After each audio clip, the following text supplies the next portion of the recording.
stereo mic.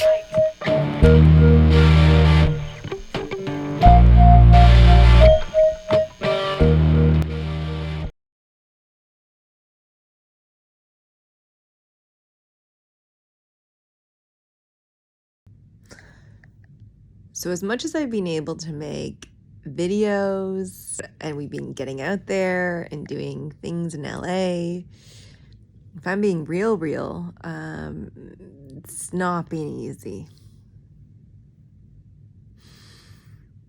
No.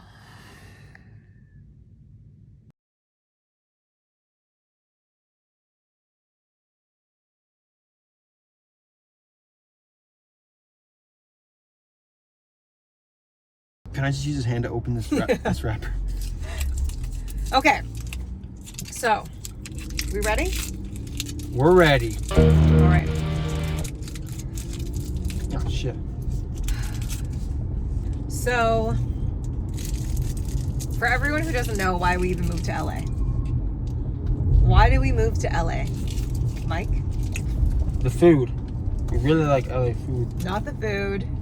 We don't even know the good spots yet. For my job. We're figuring it out. For my job. The goal was to move. We tried to move like a year and a half ago. Yeah. And just wasn't in the cards. The visa was being tricky. Took a bit of time. But yeah, we moved for my job, and then And in doing yeah. Oh, sorry. No, and then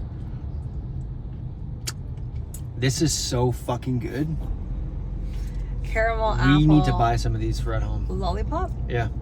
Is it like an apple in the base? I don't think there's any apple in here. It's all sugar. Oh, and there's something green, so I thought it was an apple, like a green apple. You think they put real apples in these things?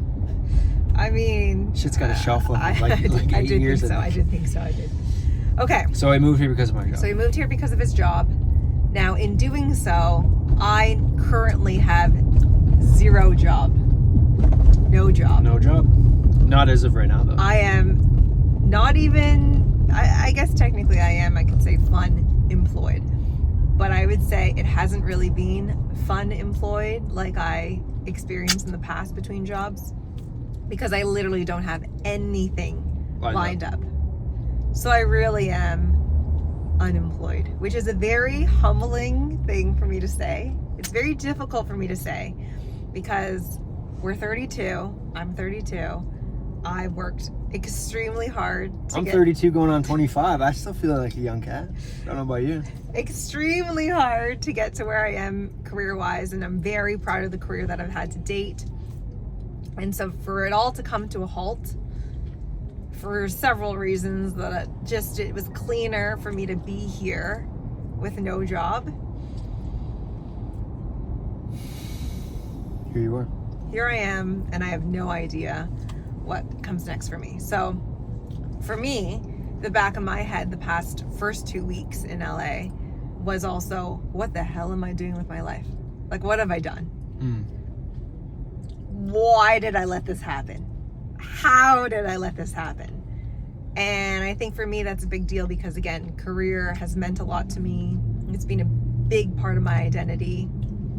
So now truly with nothing and not even having the ability to work until either one, a company sponsors me like they did for him to be able to have a working visa, or two, you marry an American guy, or three, we get married. We get married because under his visa that he's on right now that got approved when we came across the border, if we have a marriage license, I can then be under his working visa and then be authorized to work. But right now I'm not. So, we're just engaged. We're just engaged. Because I figure also a lot of people don't even know that. They don't? No. I mean, if you're a new follower. So, we came here because of your work. It's been really tough because for me specifically, I haven't also had a job on top of everything. And then being dropped down into Santa Monica in LA and figuring out where to live. We had a rental car And we didn't know how long. We only had the rental car from his company, paid by his company, for 2 weeks. So we didn't know what we would do after those 2 weeks. We're in temporary housing right now for 2 months. What are the twos, I feel? A big year. Okay. So when we first got here. So we came on a Friday afternoon, and then I started working on the Monday. Mm-hmm. So it's pretty like quick turnaround. Mm-hmm. And I didn't take any time off. Yeah. Really, except for like the travel day when we were like Yeah. in the air and shit. Yeah. But like, so it's pretty busy, and then it was busy, like work was busy at the time.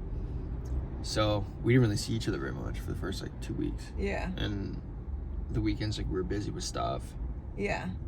We're going to like, events and stuff with our friend Nick, and so it's very go, go, go. But then for me, well, it's go, go, go for you because of work.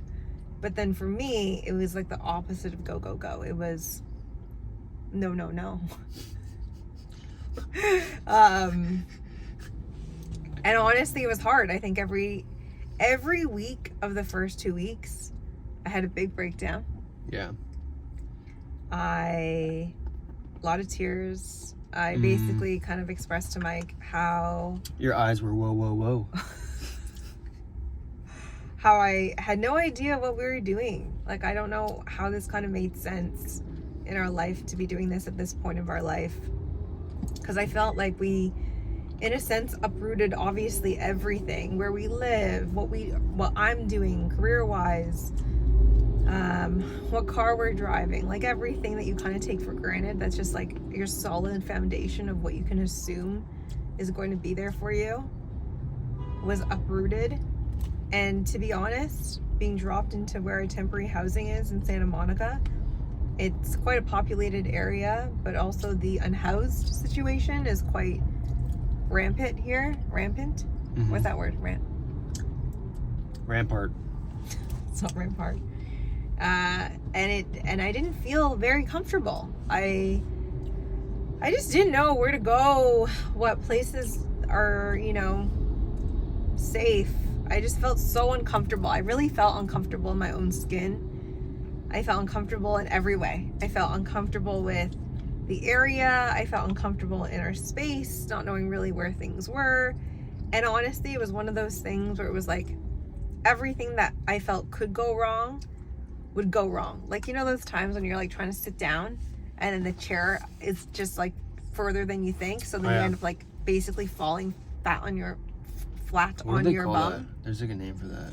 Where everything is kind of like a negative effect. Yeah. What is it? Yeah. Where you like just are like looking for negative things, and you just kind of feel like everything's not working in your favor. That's how it felt for me. And so it felt like everything wasn't going right. And I was like, how is this then the right decision that we made? And it was hard. I had a hard time. And the funny thing is, it's because it's change. Yeah. It's hard to like deal with change sometimes, especially when you're like preoccupied with something like I was. Yeah. Yeah. Like I've heard that obviously change is hard. But I mean, we have also, just to share our experience, like I've moved to London, England when I was younger, grade 7, kind of grade 8. But I had like the comforts of being with my parents making that move. So all what I was told was like basically enrolled into school and then, lived with them, so it didn't really feel like that big of a deal. But here it was like all on us, it felt like. And I knew in days where I did nothing was gonna happen. In days where I decided to get out of the condo and explore, then I would feel like I'm actually doing something. We're not people who like move around a lot. Like we kind of were, Toronto, Canada, basically, born and raised, and that's all we knew. But I actually think that you adjusted to, like you do, for someone who hasn't really been anywhere his whole life, in terms of like move to another country, I really feel like you adapt so well to new environments, and it amazes me. Oh yeah. I mean, I'm like easygoing, you know what I mean? Like I'm not too fired up about stuff. Like I feel like if people were to guess between the two of us and our personalities, who, if you drop someone down into the middle of the world, who would do better or like and be more comfortable, let's say, I feel like people would pick me. Really? I think so, because I'm like, I'd say, you know, naturally a bit more extroverted than maybe you. A bit. I mean, you're more resourceful, I'd say, but the truth of the matter is, I feel like I'm definitely someone who likes my comforts and took it for granted when we moved here, how all those comforts were then taken away. What was your biggest comfort that you missed? Or is there enough like individually?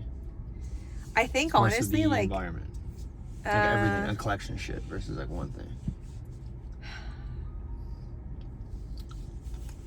I think knowing the city, like you're gone for 2 weeks, let's say, and I'm in Toronto.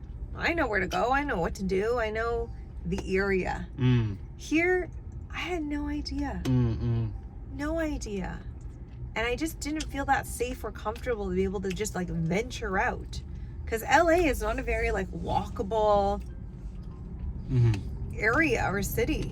And so I had just no sense. And then every time I feel like I tried to venture out, something from a life perspective would kind of be like, Rach, too adventurous for you. And I'm like a animal. I'd you know, retreat back into my cocoon and just like freak out and want to go under the covers and just hide.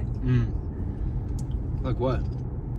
I just like fell when we were at the football game, and I basically have this like kind of like huge cut on my knee, and I wanted to obviously make sure it didn't get infected and whatnot. So I wanted to go to the Target and get some polysporin. I then was at the Target and I saw they had polysporin or like their private label version. And I thought I would try to be brave and try to be like, you know, a local and buy the private label version.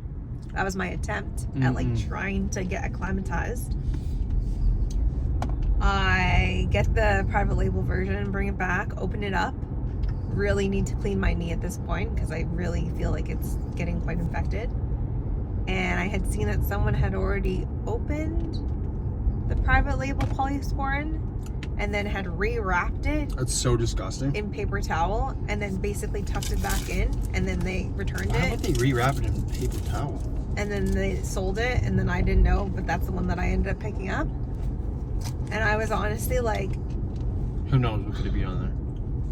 And this was me, that's my example. Like I didn't feel safe or comfortable because I'm like, this is me trying. Like I am really trying. And that happens. Right. Do you think that if that happened in Canada, you'd just be like, eh? Yeah. Like I'd have more comfort in the rest of everything to feel like, that's not a big deal. Right. Versus like feeling like this is a sign that my world's crumbling. Right. And like I'm not going to be successful here. Basically, I think is how my brain interpreted it. So if we were to wrap up on that hard time of our life at the beginning in moving to LA, like knowing what we know, like not knowing what we know now, but like anyone else moving somewhere for the first 2 weeks, what would we say to them, to a new country? Honestly, I think if like expecting it to be hard, just expect it. Yeah, I agree. That way it doesn't come as a surprise. Yeah. And give each other like grace. Don't get mad at the other person. Yeah. I didn't get mad at you. And just, you know, take it easy. Yeah. That's honestly what, I totally agree. I think, you know, talking to Shelly, she's like, no one kind of puts it out there that it's like so hard to move. I think I'm a bit of a dreamer. Okay. And I think I'm quite, I like to be quite idealistic. Idealistic, right. And I thought coming here, things would just like click into place. I'd be like, yeah, that's happening and that's happening, and oh, this is great. I love it here. Right. Wow, LA, you're blowing me away. Right. But It was not my experience. I feel like I got I think you've always been like that, at least since I've known you. Yeah. I think I got a huge dose of reality. I think I therefore got hit hard with how it's not that easy, how it really takes a lot of resilience and time, and I'm not a patient person. And as you said, like, expect it to be hard and know that that's okay. Right. I have a final question. Yeah. If I can end on one thing. Yeah. What's the one thing you've learned about yourself Oof. in these last 2 weeks, or in the first 2 weeks? Good question. That some days when it's hard, it's okay to do nothing. It's okay to sleep all day, which I did, if that's what you feel like doing. I agree. And that's not a measure of, you know, the fact that maybe you're depressed, or the fact that, you know, you made the wrong decision and that you're a failure. It's just all part of the process. What it means when we say, like, I think it's hard, is some days you're going to want to do nothing, and some days you're maybe going to do one thing, and it's not going to seem like a lot relative to what you're used to doing back home. But here it's actually a big deal, and you should just give yourself like a big pat on the back and be like, went to the grocery store by myself today. Right. Yeah. You know? Yeah. I think that's what I learned. And what I feel proud of now in those first 2 weeks, even though there are times when I obviously was like thinking twice about if this was a good use of a day. But I think that would be the advice. I'm gonna ask you the same question. Okay. What about you? In the first 2 weeks, what would you say that you learned? Or what would you tell yourself now based on those first 2 weeks? What I would tell myself is that, like, you're capable of more than you think. Like, moving's a big deal, you know? A big change. So don't, like, doubt yourself and other things, you know? That's what I tell myself. All right, what's our sign off? Sign off? Till next time. Till next time. Nini's out.